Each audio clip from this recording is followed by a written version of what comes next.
Hello and welcome back. In this video we will create together a custom tab bar after this beautiful design I found on Pinterest and published by PureWeb. On the left you can see the UI animation and on the right what we are going to code now. We start by creating a new React Native project. The command I use can be found as always in the video description. Now let's move into our project folder. The next thing we're gonna do is install all the required packages. Again, the command is found in the video description. Don't forget to install pods on iOS. As part of the React navigation installation, we are gonna edit the main activity.java in the Android folder. As part of the react-native-reanimated installation, we need to add the react-native-reanimated plugin to our bubble config.js. Another part of the react-native-reanimated installation is to add some ProGuard rules to our build. Now we are finished with the installation process, so let's start up our application.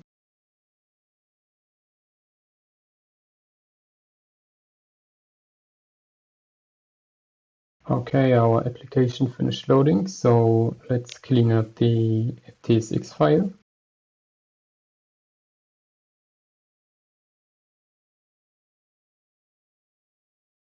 Now let's set up our navigation logic. Now let's set up these styles. I'm not going to go over them in detail. The only interesting thing here is the negative margin. The negative margin basically enables you to place a child out of the parent's boundaries. Now let's set up our animated tab bar.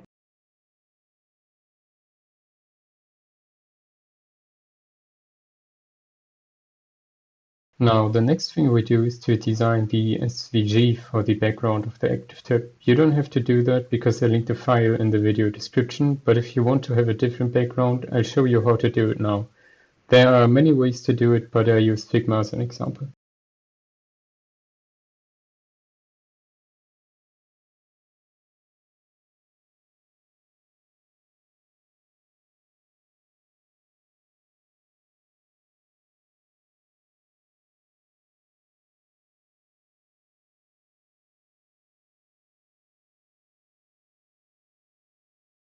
To convert our SVG component we just created in Figma to a valid React Native SVG component, we use these two sites here I linked in the description. So first of all we upload that here, then we copy this SVG component here, then go to the other side, paste it in this bar here. Now make sure that React Native is checked, and then we can copy the SVG component from the right side and use that in our code. Now let's include our newly created SVG component into our animated tab bar, apply some styles to it in the view box, and then change the color so it matches with the color of the placeholder screen. Let's see how that looks. Okay, dismiss the error. That's how it should look now. The next thing we do is to destructure all the needed attributes from the props we have turned to our animated tab bar. Now we can map over all the routes and assign them an element on the tab bar. Now let's create our tab bar component.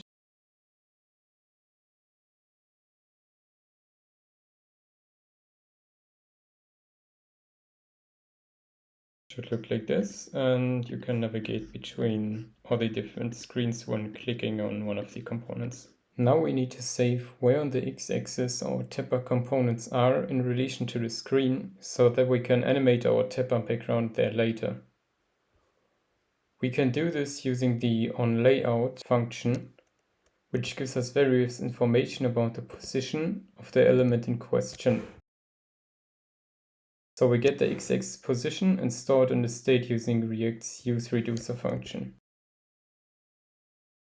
Now let's see what the results look like. Now that we have the position of the tapper components, we can animate our active background. We calculate the x offset of the active background based on our data about the positions of the tapper components and the index of the selected tab we get from the props. We can only do this calculation when we have all the information about the position of the components. Then we can create an animated SVG component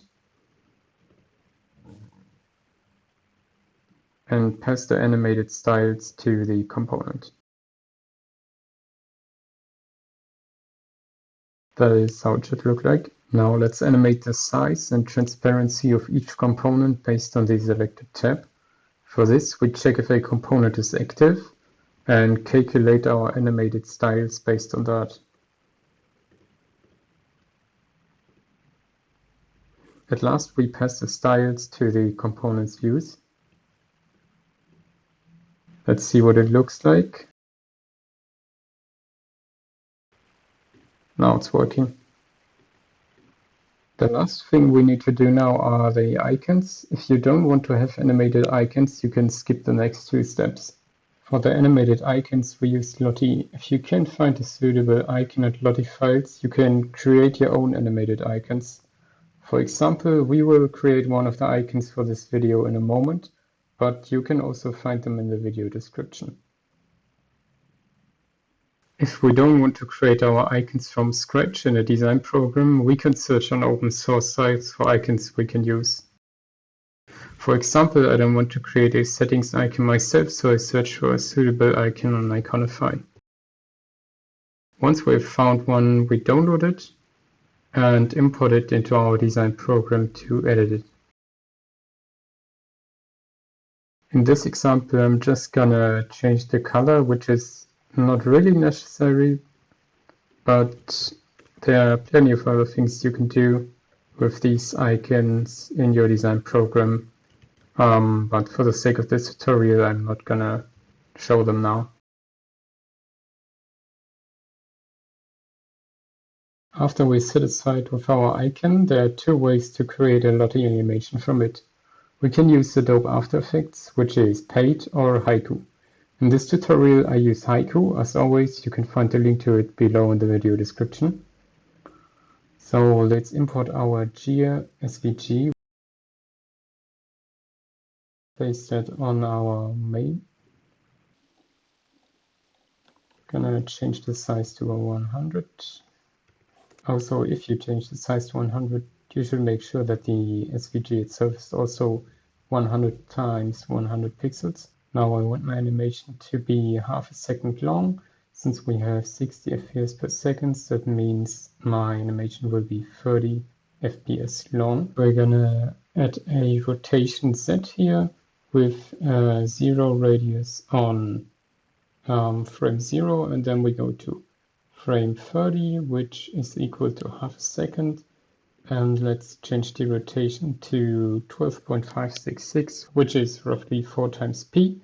So our gear will rotate 2 times in 30 seconds. Now that's the whole animation. Now we can export the animation as Lottie file. And then you can save it somewhere and we can use it in a moment. Now, if you have all the Lottie animations together that you want to have, we can import them into our project folder.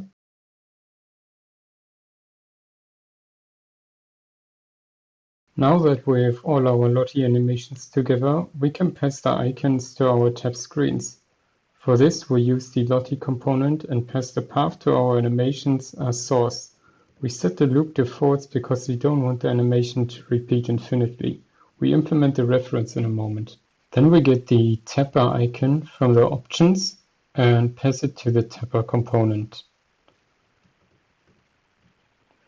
Now we create a reference for the icon and pass it to the function we get from the options that uploads the icon.